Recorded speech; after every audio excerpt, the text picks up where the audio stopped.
আল্লাহ রাব্বুল আলামিন কোরআনে হাকিমের মধ্যে বলেন, ওয়াল্লাযীনা জাহাদু ফীনা লানাহদিয়ান্নাহুম সুবুলানা ওয়া ইন্নাল্লাহা লামাআল মুহসিনিন।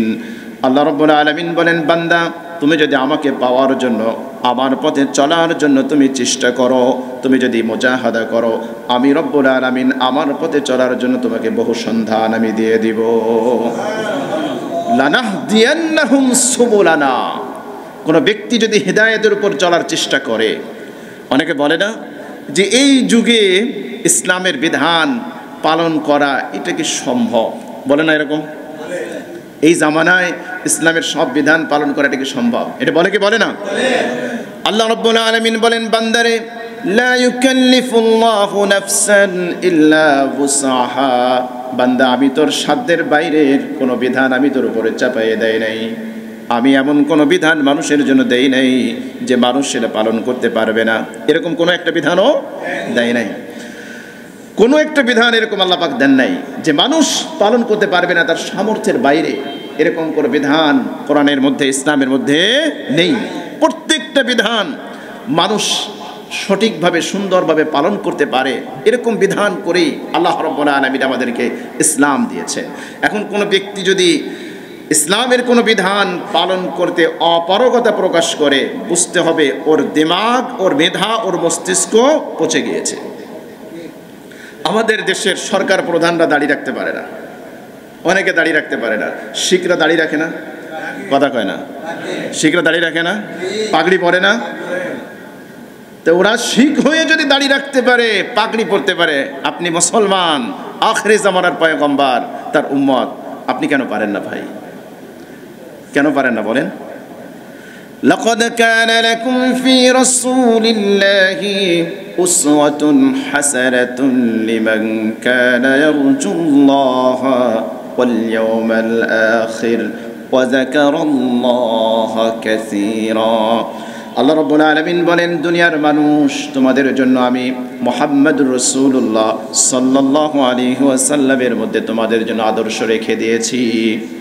আমাদের মডেলকে, আরে বলেন না মডেলকে, সবাই বলেন আমাদের মডেলকে, মুহাম্মদুর রাসূলুল্লাহ সাল্লাল্লাহু আলাইহি ওয়াসাল্লাম। তিনি আমাদের মডেল, তিনি আমাদের আদর্শ, তাকে আমাদেরকে ফলো করতে হবে। তার সব কিছু আমাদের জন্য আইডল, সেগুলো আমরা ফলো করব। সবাই আল্লাহ রাসূলের আদর্শ গ্রহণ করবে না। আল্লাহ রাব্বুল আলামিন কোরআনে কারীমের মধ্যে স্পষ্ট করে দিয়েছেন, দুনিয়ার বহু মুসলমান থাকবে, সব মুসলমান আল্লাহর নবীকে মডেল হিসেবে গ্রহণ করবে না। কিছু মানুষ গ্রহণ করবে, তাদের কিছু কোয়ালিটি লাগবে। কি লাগবে? উসওয়াতুন হাসানাতুন লিমান কানা ইয়ারজুল্লাহা ওয়াল ইয়াওমাল আখির ওয়া যাকারাল্লাহা কাসীরা। আল্লাহ রাব্বুল আলামিন দুইটা বৈশিষ্ট্য উল্লেখ করেছেন। কয়টা? সবাই বলেন কয়টা? ইয়ারজুল্লাহ, যারা আল্লাহর সাথে সাক্ষাতের আশা রাখে, পরকালে জান্নাত জাহান্নাম, জান্নাত প্রাপ্তির, জাহান্নাম থেকে মুক্তির আশা রাখে। এক নম্বর কোয়ালিটি, যে সকল মানুষ পরকালে বিশ্বাস করবে, যাদের অন্তরের মধ্যে পরকালের বিশ্বাসটা বদ্ধমূল থাকবে, দৃঢ় থাকবে, মজবুত থাকবে, স্ট্রং থাকবে, এই মানুষ যাদের লক্ষ্য উদ্দেশ্য হবে পরকাল। লিমান কানা ইয়ারজুল্লাহা ওয়াল ইয়াওমাল আখির ওয়া যাকারাল্লাহা কাসীরা, এবং আল্লাহকে অধিক পরিমাণে স্মরণ করবে, এরকম মানুষ হতে হবে। এরকম মানুষ ছাড়া আল্লাহ রসুলকে মডেল হিসেবে গ্রহণ করতে পারবে না। এজন্য প্রিয় ভাই, আমাদের জীবনের সফলতা এই জায়গায়, উম্মতে মুহাম্মাদি আল্লাহ রসুলকে মডেল হিসেবে গ্রহণ করা ছেড়ে দিয়েছে, আল্লাহ রাব্বুল আলামিন এদের উপর অধঃপতন চাপিয়ে দিয়েছে।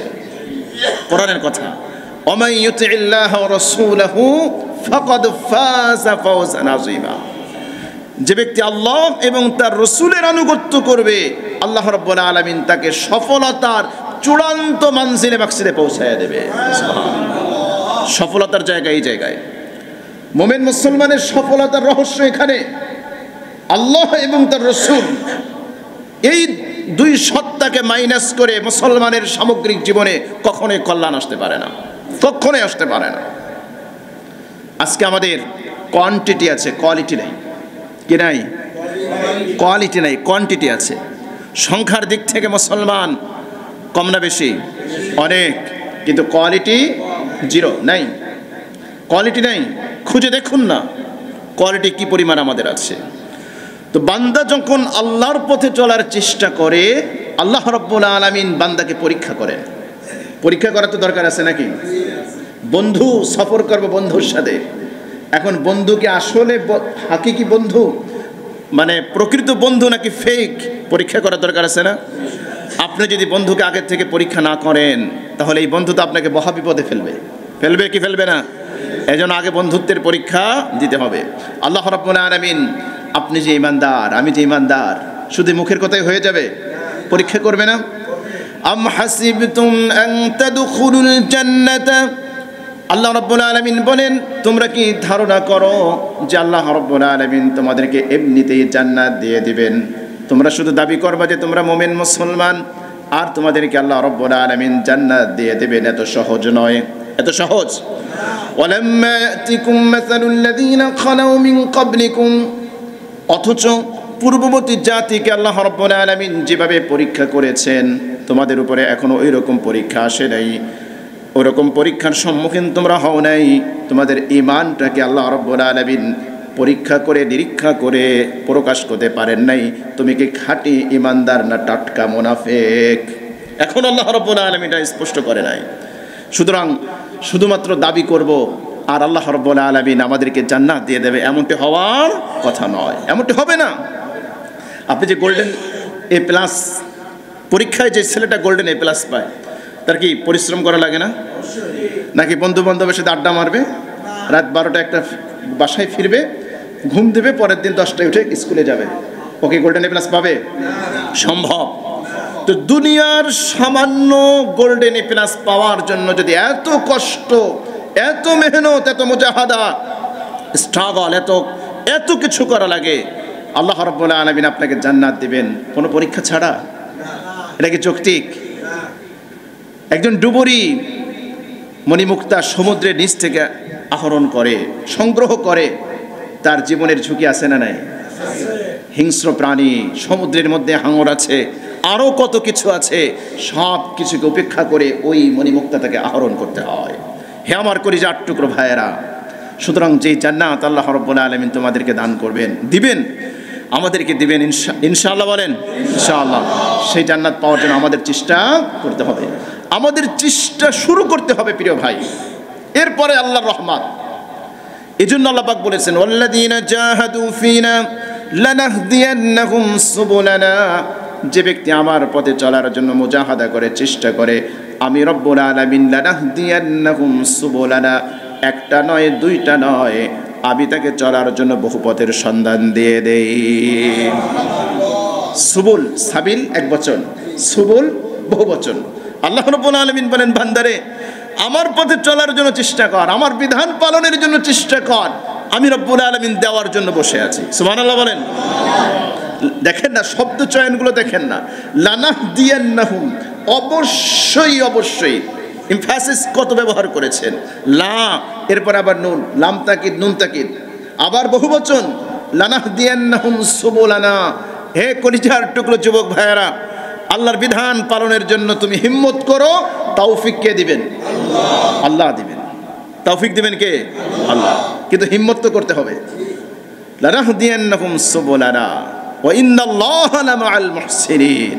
আল্লাহ রাব্বুল আলামিন সৎকর্মপরায়ণশীলদের সাথে আছেন, মুহসিন যারা তাদের সাথে আছেন। তো আসহাবে কাহফ আমরা গত সপ্তাহে আলোচনা করেছিলাম, ওয়ারাবাতনা আলা কুলুবিহিম, আল্লাহ নিজেই বলেছেন, আমি এই যুবকদের অন্তরকে আমি রব্বুল আলামিন ঈমানের শক্তিতে আমি বলিয়ান করে দিয়েছিলাম। তা না হলে বাদশাহ দাকিয়ানুস, তদানীন্তন সময়ের সুপার পাওয়ার, আজকের যুগের আমেরিকা, চীন, রাশিয়া, এরকম সুপার পাওয়ার, এই বাদশার চোখে চোখ রেখে এ কথা বলা, লান নাদউ মিন দুনিহি ইলাহা লাকাদ কুলনা ইদান শাতাতা। আল্লাহু আকবার। বাদশা তোমার যা ইচ্ছা করো, যা ইচ্ছা করো, লান নাদউ মিন দুনিহি ইলাহা, আল্লাহকে বাদ দিয়ে অন্য কোন ইলাকে আমরা কখনোই ডাকবো না। আল্লাহু আকবার বলেন। কথার প্যাটার্ন কি, ধরন কি? লান নাদউয়া, কখনো না, ডাকবই না, হতেই পারে না, অসম্ভব। যে জবান দিয়ে, যে জবান লা ইলাহা ইল্লাল্লাহ মুহাম্মাদুর রাসূলুল্লাহ, যে জবানে কালিমায়ে তাওহীদ উচ্চারিত হবে, সেই জবানে কখনো শিরিক উচ্চারণ হতে পারে না, পারে না। এজন্য নবীজি সাল্লাল্লাহু আলাইহি ওয়াসাল্লাম বলেছেন, খবরদার শিরিক করো না। ওয়ালাউ হুররিকতা আও কুতিলতা, যদিও তোমাকে আগুনে জ্বালিয়ে দেয়, যদিও তোমাকে কেটে টুকরো টুকরো করে ফেলা হয়, তারপরেও মুমিন মুসলমান কখনো শিরিকের সাথে আপোষ করতে পারে? শিরিকের সাথে এত পীড়িত কেন? শিরিকের সাথে এত পরকীয়া কেন? এত পরকীয়া কেন শিরিকের সাথে? কোরআন তো আল্লাহ যথেষ্টই বলেছেন। তাওহীদের কথা যখন বলা হয় তখন সুশীলদের ভ্রুকুঞ্চিত হয়ে যায়, অন্তর সংকুচিত হয়ে যায়। আর যখন মূর্তি, ভাস্কর্য, দেবদেবী এগুলোর নাম উচ্চারণ করা হয় তখন চেহারাটা কি হয়ে যায়? হাস্যোজ্জ্বল হয়ে যায়। কোরআনে আল্লাহ যথার্থই বলেছেন, ওয়াইযা যুকিরাল্লাহু ওয়াহদাহু ইশমাআজ্জাত কুলুবুল্লাযীনা লা ইউমিনুনা বিল আখিরা। আর যখন তাদেরকে এক আল্লাহর কথা স্মরণ করিয়ে দেওয়া হয়, ইশমাআজ্জাত কুলুবুহুম, তাদের অন্তরটা সংকুচিত হয়ে যায়। আল্লাহ রাব্বুল আলামিন তাদের পরিচয় ফাঁস করে দিয়েছেন। পরিচয় কি করে দিয়েছেন? কথা কয় না, পরিচয়। এরা যতই দাবি করুক মুসলমান পরিবারে জন্মগ্রহণ করুক না কেন, জুমার দিন মসজিদে হাজিরা দিক না কেন, ঈদের দিন আগের কাতারে সামনের কাতারে থাকুক না কেন, আর কেউ মারা গেলে সামনের কাতারে এসে হাজির হোক না কেন, যতই রুসুম রেওয়াজ পালন করুক না কেন, লা ইউমিনুনা বিল আখিরা, এরা মূলত আখিরাতে বিশ্বাস করে না। কার কথা? জোরে বলেন, কার কথা? যারা এক আল্লাহর নাম শুনলে, তাওহীদের নাম শুনলে যাদের ভুরুকুঞ্চিত হবে, অন্তর সংকুচিত হবে, আরে সিজদা দিতে দিতে যদি কপালে দাগও পড়ে যায়, আমার আল্লাহ বলছে ও আখিরাতে বিশ্বাস করে না। ঠিক বললেও ঠিক, না বললেও ঠিক। কথা কার? আল্লাহর কথা। আপনি ঠিক বললেও ঠিক, না বললেও ঠিক। সুতরাং শিরিকের সাথে কোনো আপোষ চলবে? মুসলমান আপোষ করতে পারে? কখনোই না। শিরিকের সাথে কোনো আপোষ নাই, সোজা কথা। না খেয়ে থাকতে হয় থাকবো, শ্রম দিতে হয় দিব, কিন্তু শিরিকের সাথে কোনো আপোষ চলতে পারে না, কখনোই পারে না। ওয়াইযা যুকিরাল্লাযীনা মিন দুনিহি ইযা হুম ইস্তাবশিরুন, আর আল্লাহকে বাদ দিয়ে যখন দেবদেবীর নাম উচ্চারণ করা হয়, যখন বলা হয় দুর্গা পূজা আসতেছে, খুশি খুশি ভাব। যখন বলা হয় দোস্ত চল প্রসাদ খেয়ে আসি, আরে চল চল, এইটাকে মিস করা যায়। আর আছে না নাই? এরকম যুবকরা নাই? খবরদার, খবরদার। আল্লাহ বলছেন ও নাম মুসলমানের হতে পারে, মুসলমান ঘরে জন্মগ্রহণ করতে পারে, শিরিকের সাথে যদি কেউ আপোষ করে, লা ইউমিনুনা বিল আখিরা, সে আখিরাতে, যারা বলেন আখিরাতে। আদর্শ খুঁজতে হবে এই সকল তথাকথিত সুশীলদের নাকি নবীদের? কোরআনে আল্লাহ রাব্বুল আলামিন আদর্শ খুঁজতে বলেছেন। একজন হচ্ছেন মুহাম্মাদুর রাসূলুল্লাহ, আরেকজন কে বলেন? ইব্রাহিম আলাইহিস সালাতু ওয়াস সালাম। আরেকজন কে? এক হচ্ছে মুহাম্মাদুর রাসূলুল্লাহ, আরেকজন হচ্ছে ইব্রাহিম খলিলুল্লাহ। সূরা মুমতাহিনা, সূরার নাম কি? সবাই বলেন, নাম কি? পড়বেন তো? দেখেন আল্লাহ রাব্বুল আলামিন কি বলেন, قد كانت لكم أسوة حسنة في إبراهيم والذين آمنوا معه। আল্লাহ রাব্বুল আলামিন বলেন, ও দুনিয়ার মানুষ শোনো শোনো, قد كانت لكم أسوة حسنة, তোমাদের জন্য উত্তম আদর্শ আমি রব্বুল আলামিন রেখে দিয়েছি ফি ইব্রাহিম। কার মধ্যে? সবাই বলেন, কার মধ্যে? ওয়াল্লাযীনা মা'আ, এবং ইব্রাহিমের সাথীদের মধ্যে একদিকে আদর্শ হলো মুহাম্মাদুর রাসূলুল্লাহ সাল্লাল্লাহু আলাইহি ওয়াসাল্লাম এবং তার সাথী সাহাবায়ে কেরামের মধ্যে, অপরদিকে আদর্শ হলো ইব্রাহিম আলাইহিস সালাতু ওয়াস সালাম এবং তার সাথীদের মধ্যে। এই দুইজন হচ্ছে আমাদের জন্য মডেল। দুইজন হচ্ছে কি? মডেল। আদর্শ খুঁজতে কোথায় যাবেন? ম্যাকিয়াভেলির কাছে? ম্যাকিয়াভেলির গণতন্ত্রের আদর্শ খুঁজবেন? কথা বলেন, কোথায়? মাও Zedong, Karl Marx, Aristotle, Plato, Socrates আদর্শ খুঁজতে যাবেন এখানে? আদর্শ আল্লাহ পাক কোরআনের মধ্যে খোঁজার জন্য দুই ব্যক্তির নাম উল্লেখ করেছেন, রাসূলুল্লাহ, আরেকজনকে ইব্রাহিম খলিলুল্লাহ। আল্লাহ বলছেন কদ কানাত লাকুম উসওয়াতুন হাসানাতুন ফি ইব্রাহিম ওয়াল্লাযীনা মা'a। ও দুনিয়ার মানুষ, আমি রব্বুল আলামিন ইব্রাহিম খলিলুল্লাহ এবং তার সাথীদের মধ্যে তোমাদের জন্য বিশেষ করে উম্মতে মুহাম্মাদের জন্য আমি রব্বুল আলামিন আদর্শ নিহিত রেখে দিয়েছি। সুবহানাল্লাহ বলেন। কেন আদর্শ? কেন আদর্শ? বাবা আসর যখন বলল ইব্রাহিম ব্যাপার কি, সবাই মূর্তি পূজা করে, তুমি কেন করো না? মূর্তির প্রতি তোমার দেখি বিরাগ ভাব। এই হুজুর খালি মূর্তির কথা কয় কেন? আছে না এরকম ওয়াজার নাই যে খালি শিরিক শিরিক? আরে আমলে একটু ত্রুটি হইলে আল্লাহ পাক গ্রেস দেবে, কিন্তু ইমানের সাথে যদি শিরিক মিশে যায় মাপ পাওয়ার সুযোগ আছে? কোন আছে? ইব্রাহিমের পিতা ডেকে বলে ক্বালা রাগিবুন আনতা আন আলিহাতি ইয়া ইব্রাহিম। ব্যাপার কি হে ইব্রাহিম, মূর্তির প্রতি তোমার তো বিরাগ কেন? আমরা মূর্তি পূজা করি, মূর্তিকে তো শ্রদ্ধা করি, ভালোবাসি, কিন্তু তুমি তো মূর্তি থেকে দূরে থাকো, কারণ কি? লা ইল্লাম তানতাহি লা আরজুমান্নাকা ওয়াহজুরনি মালিয়া। আরে মুসলমান, এই আজরের কাছ থেকেও আমাদের উপদেশ নেওয়া দরকার। তুমি মুসলমান, তাওহীদবাদী, একত্ববাদে বিশ্বাসী, তোমার ইমানের গায়রত জাগ্রত হয় না। আল্লাহর বিরুদ্ধে কথা বললে, রসুলের বিরুদ্ধে কথা বললে ইমানের চেতনা জাগ্রত হয় না। আজর মূর্তি পূজক হয়ে সন্তানকে কি বলে? এ ইব্রাহিম, মূর্তির সমালোচনা যদি বন্ধ না করো, লা আরজুমান্নাকা, পাথর নিক্ষেপ করে তোমাকে হত্যা করব। বাবা সন্তানকে বলতেছে। ধর্মীয় আবেগ এটা কি ঠুনকো? মূর্তি পূজক হয়েও মূর্তির পূজা করে না সন্তান, এজন্য বলতেছে লা আরজুমান্নাকা ওয়াহজুরনি মালিয়া। হয় পাথর দিয়ে হত্যা করে দিব, নতুবা তাড়াতাড়ি ভাগ, আমার এলাকা থেকে বের হয়, আমার এলাকা থেকে চলে যাও। মূর্তির প্রেম এত গালেব যে মূর্তির জন্য সন্তানকে পর্যন্ত বলছে আমি তোকে হত্যা করব। তাহলে আমি যে বলি ইমানের জন্য মানুষ প্রাণ দিতে পারে হাসতে হাসতে, ধর্মীয় আবেগের কাছে, ধর্মীয় পাওয়ারের কাছে পৃথিবীর আর কোনো পাওয়ার আছে? আর কোনো পাওয়ার আছে? না, নাই নাই। ইব্রাহিম আলাইহিস সালাতু ওয়াস সালাম জবাব দিচ্ছেন, ঠিক আছে, কোনো সমস্যা নেই, সালামুন আলাইক, শান্তি বর্ষিত হোক তোমার উপরে, তোমার উপরে শান্তি বর্ষিত হোক, কোনো আপোষ নেই। ঠিক আছে, তুমি পিতা যদি মূর্তির জন্য সন্তানকে ত্যাগ করতে পারো, আমি আমার আল্লাহর জন্য তোমার মতো হাজার পিতাকে তালাক দিতে পারি। ঠিক কিনা বলেন? তো ওরা যদি মূর্তির জন্য এত কিছু করতে পারে, আপনি আল্লাহর জন্য সামান্য কিছু করতে পারবেন না? এই যে তাগুতকে বর্জন করেছে, শিরিক বর্জন করেছে, এজন্য আল্লাহ রাব্বুল আলামিন ইব্রাহিমকে আমাদের জন্য আদর্শ বানিয়ে দিয়েছেন। সুবহানাল্লাহ বলেন। কেন আল্লাহ রাব্বুল আলামিন আদর্শ বানালেন?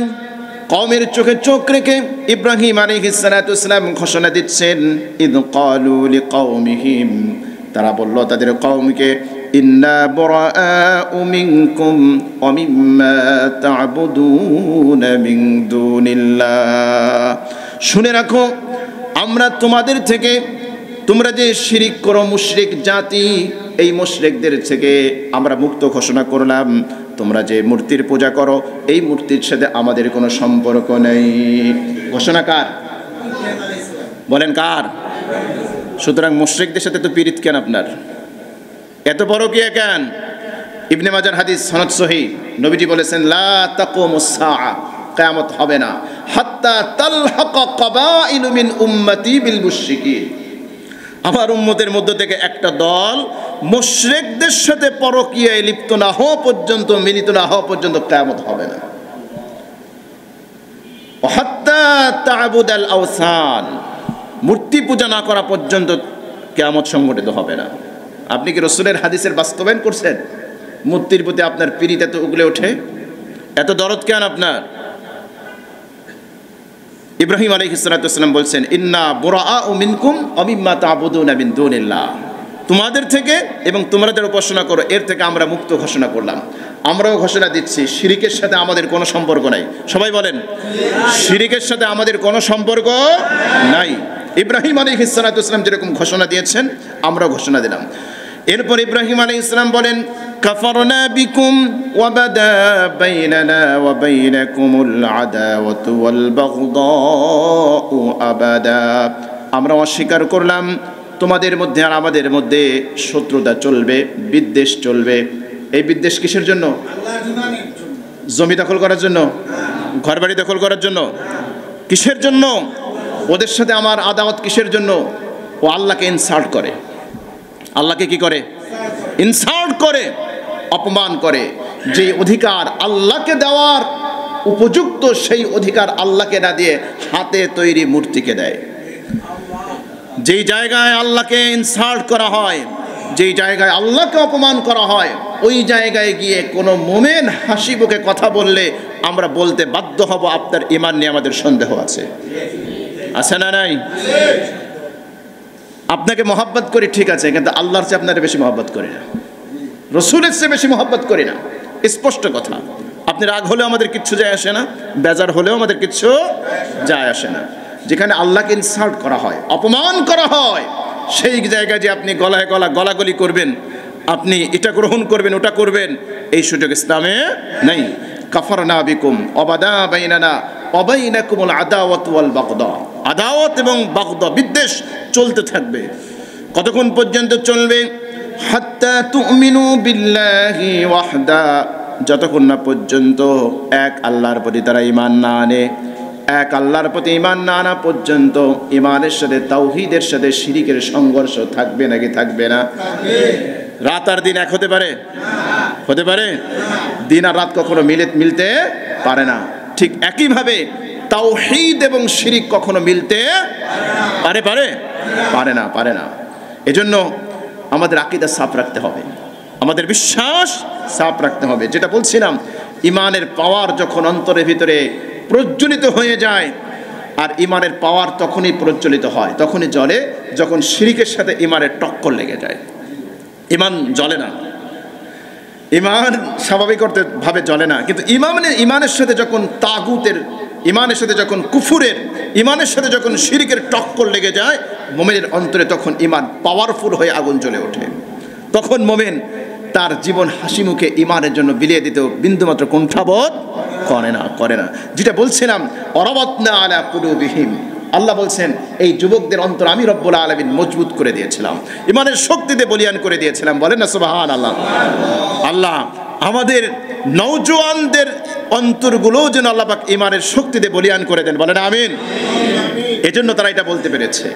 যেটা বলছিলাম প্রিয় ভাইয়েরা, আল্লাহর রাস্তায় বের হতে হবে, আল্লাহর রাস্তায় ত্যাগ করার মন মানসিকতা থাকতে হবে, তাহলে আল্লাহর রহমত আসবে। আল্লাহ সেটাই বলছেন, ওয়াইদ ইতাযালতুমুহুম, যখন তোমরা ত্যাগ করেছো তোমাদের কওমকে, যেহেতু তারা মূর্তি পূজা করে, যেহেতু তারা শিরিক করে, তোমরা শিরিক করো না, তোমরা তাওহীদবাদী। ওরা শিরিকবাদী আর তোমরা, আমরা কি বাদী? তাওহীদবাদী। আমরা কি বাদী বলেন? তাওহীদ। এটা আমাদের পরিচয়। আমাদের পরিচয় কি? তাওহীদবাদী। আর ওরা কি বাদী? শিরিকবাদী। তো তাওহীদবাদী আর শিরিকবাদী এক হতে পারে না। আল্লাহ বলছেন, এ যুবক শোনো, তোমরা যেহেতু তোমাদের কওমকে, মুশরিকদেরকে বর্জন করেছো, ওমা ইয়াবুদুনা ইল্লাল্লাহ, এবং আল্লাহকে বাদ দিয়ে তারা যার উপাসনা করে সেগুলোকেও তোমরা যখন বর্জন করলে, এবার শোনো, ফাউ ইলাল কাহফি, যাও গুহায় গিয়ে আশ্রয় গ্রহণ করো। আল্লাহ রাব্বুল আলামিন যুবকদের অন্তরে ইলহাম ঢেলে দিয়ে বলেন, যুবকরা যাও গুহায় গিয়ে আশ্রয় গ্রহণ করো। সুবহানাল্লাহ বলেন। ইয়ানশুর লাকুম রাব্বুকুম মির রাহমাতি, তোমাদের রব তোমাদের জন্য তার রহমতকে উন্মোচিত করে দিবেন, রহমতের বৃষ্টিতে তোমাদেরকে সিক্ত করে দিবেন। একটু জোরে বলেন না সুবহানাল্লাহ। আল্লাহ যেন তার রহমতের চাদরে আমাদেরকেও ঢেকে দেন। বলেন আমিন। ওয়া ইউহাইয়্যি লাকুম মিন আমরিকুম মিরফাকা, আর আল্লাহ রাব্বুল আলামিন তোমাদের কাজগুলোকে তোমাদের জন্য সহজ করে দিবেন। সুবহানাল্লাহ, সুবহানাল্লাহ। তো যখন এই যুবকেরা ঈমান রক্ষা করার জন্য, ইসলাম রক্ষা করার জন্য যখন কওম থেকে বের হয়েছে, সুতরাং আমাদের জন্য মেসেজ এটা কোরআনের মধ্যে আল্লাহ পাক এমনি বয়ান দেন নাই, আমাদের জন্য শিক্ষা। যদি কোনো জায়গায় দিন পালন করা না যায়, যেখানে তাওহীদের উপর অটল থাকা না যায়, শিরিক করতে যেখানে বাধ্য করা হয়, প্রয়োজনে সেই জায়গা থেকে কি করতে হবে? হিজরত করতে হবে। কি করতে হবে? হিজরত করতে হবে। এটা হচ্ছে আজকের টার্নিং পয়েন্ট, এটা হচ্ছে আজকের মূল মেসেজ। আপনি যদি 1 নম্বর মেসেজ হচ্ছে আল্লাহর পথে যখন আমরা সর্বস্ব উজাড় করে দিব, আমরা যখন আল্লাহর পথে আত্মনিয়োগ করব, নিবেদন করব, নিজেকে সঁপে দিব, আল্লাহ রাব্বুল আলামিন তার রহমতের কোলে আমাদেরকে টেনে নেবেন। 1 নম্বর। এজন্য প্রিয় ভাই, আল্লাহর পথে চলতে গেলে একটু পরীক্ষা আসবে কি আসবে না? আমি একটা বাস্তব ঘটনা শোনাই। স্কয়ার হসপিটালে আমার একজন মুসল্লি ছিলেন। একদিন চেহারাটা খুব মলিন, অনেকে চিনবেন, চেহারাটা খুব মলিন। নামাজের পরে আমার কাছে আসছে। আমি জিজ্ঞেস করলাম, ভাই আপনার চেহারাটা এত মলিন কেন? কয় আমার মনে হয় চাকরিটা আর থাকবে না। আমি বললাম কেন? কয় আমাকে কন্ডিশন দিয়েছে যে আমি যদি দাড়ি না কাটি তাহলে আমাকে আর চাকরিতে রাখবে না। 1 মাসের আলটিমেটাম দিয়েছে এই স্কয়ার হসপিটালে এখানে। তাই আমি বললাম আমার কাছে আসছেন কেন? কই নামাজ পড়লাম তো, তাই একটু দেখা করতে আসছি। তো আমি বললাম যে আপনার ডিসিশন কি? কই ডিসিশন তো যা নেওয়ার নিয়ে ফেলেছি। ডিসিশন যা নেওয়ার নিয়ে ফেলেছি। আমি বললাম কি নিয়েছেন একটু শোনান। কয় চাকরি যায় যাক, আমি দাড়ি কাটবো না। সুবহানাল্লাহ বলেন। অথচ তার এই চাকরি ছাড়া তার ইনকামের আর কোনো সোর্স নেই। এই জায়গায় বসে এইখানে বসে কথা, চাকরি যায় যাক, আমি নবীর এই সুন্নাত। ভাই আল্লাহ রসুল দাড়ি রাখছেন এই জন্য সুন্নাত, কিন্তু আল্লাহ রসুল নির্দেশ দিচ্ছেন দাড়ি লম্বা করতে, এই জন্য ওয়াজিব। বুখারীর হাদিস, ওয়াফুল লোহা আউফিরুল লোহা, দাড়িকে লম্বা করো, এটা আমর। এটাকে বলা ইম্পারেটিভ সেন্টেন্স, একই শব্দ। আকিমুস সালাহ যেরকম আমর, এটাও আমর। তো এই জন্য দাড়ি রাখা সুন্নাত না, দাড়ি রাখা ওয়াজিব। দাড়ি রাখা কি ওয়াজিব। রসুল রেখেছেন এজন্য সুন্নাত, কিন্তু নির্দেশ দিয়েছেন এজন্য কি ওয়াজিব। আপনি কি সিদ্ধান্ত নিয়েছেন? সিদ্ধান্ত ফাইনাল। যেহেতু দাড়ি একবার রেখেছি, চাকরির চেয়ে আল্লাহ এবং তা আল্লাহ রসুলকে বেশি ভালোবাসি। ওনার বক্তব্য, যুবক তোমাদের জন্য শিক্ষণীয়, চাকরির চেয়ে আমি আল্লাহ এবং তার রসুলকে বেশি ভালোবাসি। সুতরাং আমি তখন যে আয়াতটা আপনাদের শুনিয়েছি, ওই আয়াতটা শোনালাম, ওয়াল্লাযীনা জাহাদু ফীনা লানাহদিয়ান্নাহুম সুবুলানা। যে আল্লাহর পথে চলে, আল্লাহ বলেন যে আমার পথে চলে, আমি তাকে বহু পথের সন্ধান দিয়ে দেই, বহু পথের দোয়ার আমি খুলে দেই। আমি এটা বললাম, এই আয়াতটা শোনালাম। উনি বললেন আলহামদুলিল্লাহ। উনি এই শব্দটা বলেন, হজরত আমার মনের ভিতরে একটু কেমন, চাকরি চলে যাবে তো যে কোনোভাবে, মানুষ তো, আর যেহেতু একজনই হচ্ছে পরিবারের উপার্জনক্ষম ব্যক্তি, তো একটু কষ্ট তো থাকে। আলহামদুলিল্লাহ, এই আয়াতটা শুনে আমার অন্তরটার ভিতর থেকে কষ্টটা দূর হয়ে গেছে। সুবহানাল্লাহ বলেন। 1 মাস পরে আবার দেখা, হাসতে হাসতে আসছে। আমি বললাম কি হয়েছে ভাই, আজকে এত খুশি কেন? খুশির খবরটা আগে আপনাকে দিতে আসছি। আপনি ওই দিন আমার একটা কোরআনের আয়াত শোনাইছিলেন, আমার অন্তরে খুব শান্তি লাগছিল, এই জন্য খুশির খবরটা আগে দিতে আসছি। কি কয়ে, আল্লাহর কি মেহেরবানি, ওরা সিদ্ধান্ত নিয়েছে, আমি যেহেতু রিসিপশনে ছিলাম, তো ওইখানে তো সব মানুষের সাথে কথাবার্তা বলতে হয়, এই জন্য দাড়িটা একটা সমস্যা। তো ওইখান থেকে আমাকে ট্রান্সফার করে অন্য সেক্টরে দিয়েছে, বেতনও 5,000 বাড়াই দিয়েছে। একেবারে বাস্তব আমার চোখের সামনে। তো ওয়াল্লাযীনা জাহাদু ফীনা লানাহদিয়ান্নাহুম সুবুলানা। আমার প্রিয় যুবক ভাইয়েরা, ইসলামের উপর চলার হিম্মত করে দেখেন, চেষ্টা করে দেখেন, সাহায্য করবে কে? তৌফিক দিবে কে? আল্লাহ। তো দ্বিতীয় মেসেজ আমাদের, যে আল্লাহর পথে যখন আমরা 1 পা বাড়াবো, এটা হাদিসের মধ্যে এসছে, এটা হাদিসে কুদসিতে আসছে, বুখারীর হাদিসে এসছে, বান্দা যখন আমার দিকে 1 বিঘত অগ্রসর হয়, আমি রব্বুল আলামিন তার দিকে 1 হাত অগ্রসর হই। সুবহানাল্লাহ। বান্দা যখন আমার দিকে 1 হাত অগ্রসর হয়, আমি রব্বুল আলামিন বান্দার দিকে 2 হাত অগ্রসর হই। বান্দা যখন আমার দিকে হেঁটে হেঁটে আসে, আমি রব্বুল আলামিন বান্দার দিকে দৌড়ায় অগ্রসর হই। জোরে বলেন না সুবহানাল্লাহ। আল্লাহু আকবার। আমাদের রব ওদের মতো না, ওদের রবের মতো না। আমাদের মাওলা ওদের মাওলার মতো না। সুতরাং আমরা ভরসা করব কার উপরে? সাহায্য চাইব কার উপরে? চাইব তো ইনশাআল্লাহ। আল্লাহর বিধান পালনের ক্ষেত্রে কোনো কার্পণ্য করব না তো ইনশাআল্লাহ। শিরিকের সাথে কোনো আপোষ করব না তো ইনশাআল্লাহ।